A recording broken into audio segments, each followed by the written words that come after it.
என்னங்க பாத்தீங்களா? அந்த பக்கத்து வீட்டு காமாட்சியோட மருமக எப்படி கலகலன்னு அவ மாமியார் கிட்ட இருக்கா.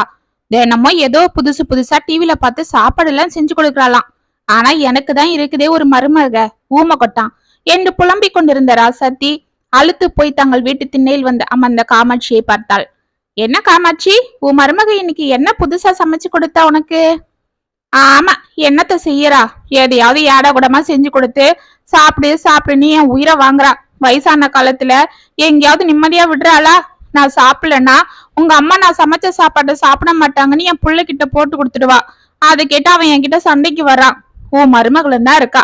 என்ன சாதுவா அவ பாட்டுக்கு நிம்மதியா வேலைய பார்த்துட்டு இருக்கா. இப்படியா ராட்சசி ஆட்டம் பண்றா? இருந்தா உன் மருமக மாதிரி இருக்கணும் என்று எழுந்து சென்றாள் காமாட்சி.